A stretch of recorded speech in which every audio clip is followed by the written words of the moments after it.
state wish to be heard in terms of argument, in terms of the...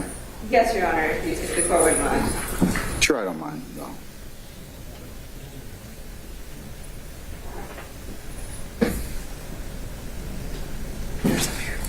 Your Honor, so I want to be clear that what we're basing our request to qualify this gentleman as an expert is in the video enhancement, the forensic video enhancement, and we are just referring to that older video. The video is from 2015, so I want to start with that. Additionally, Your Honor, although Mr. Adams correctly stated to Daubert, obviously after Daubert we have Kumho-Tyre, and Kumho-Tyre explains how we can qualify these experts when they don't have, when it's not that scientific process, when it's not that straightforward, here's a GBI witness, here's what they do, here's a scientific method. Kumho-Tyre provides us an avenue to qualify experts based on experience. And this is going to be something that the court's probably going to hear a lot about with our next witness as well. But basically, with experts like this, the 11th Circuit, and I'd like to point to the 11th Circuit because in Rule 702, obviously this being a new rule to criminal law in Georgia, the legislature has directed us to look to not only the 11th Circuit, but also to all federal courts.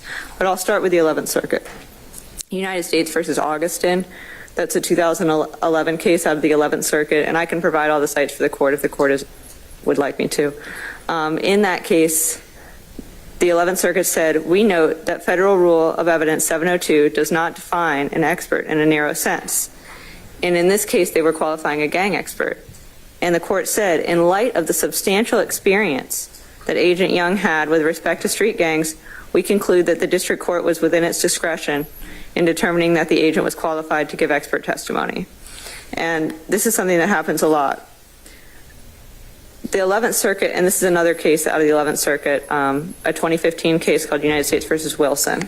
In United States versus Wilson, the court held that because a Daubert inquiry must be tied to particular facts of the case, the actual Daubert factors, the ones that Mr. Adams referenced, those Daubert factors may or may not be pertinent in assessing reliability depending on the nature of the issue, the expert's particular expertise, and the subject of the testimony. As such, a district court maintains the same kind of latitude in deciding how to test an expert's reliability and to decide whether or when special briefing or other proceedings are needed to investigate reliability, as it enjoys when it decides whether or not an expert's testimony is reliable. Okay, but here's the thing I want you to focus on for me, Ms. Rosenwasser. That is, you're asking me the court to qualify him as a forensic video, an expert in the area of forensic video analysis. He's not certified by a national accrediting body, which is something that there is an entity or an organization that does provide certification for that particular type of analysis. He has no annual training, and his competency hasn't been tested. So the principles and methodology are something that the court has to really look at in this case. He's got 30 years of experience, yes, but there are other things that Daubert requires me to look at in terms of a gatekeeping function. You're asking me to qualify him as a forensic examiner. That's different. If he had some of those other things, like certifications, I wouldn't have so much of a problem. Convince me that otherwise, because it looks like from looking at, under Daubert and 702, testimony is based on sufficient facts or data. The testimony is a product of reliable principles and methods, and the witnesses apply those principles and methods reliably to the facts of the case, which have or will be admitted in evidence before the trier of fact.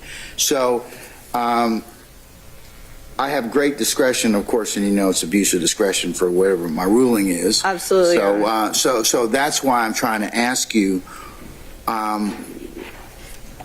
given those issues of not being certified by a national body, which there is one, no annual training, and that's just 3, and then there's no competency or testing. So tell me why I should, I should look to, and I've read Kumho. I know about Kumho. Kumho goes hand in hand. That for the non-scientific folks, it lets the courts kind of use that gatekeeping function, because part of the gatekeeping function, am I citing Wilson versus Redmond Construction It's 359 Georgia Appeals 814. It's a 2021 case. And I have to make this gatekeeping function. It requires me to act as a gatekeeper to ensure speculative and unreliable opinions don't reach the jury. As a gatekeeper, the court must do a preliminary assessment of the reasoning and methodology underlying the testimony is scientifically valid and of whether that reasoning or methodology can properly be applied to the facts in this case. And so the trouble I have is you want me to qualify him as forensic. So forensic indicates to the court that there's some level of training, expertise, certification, peer review, or something to that effect. So, Your Honor, I was wondering if I could amend my co-counsel's request. If we could qualify him only in the expert in the very limited field of video enhancement. I would do that.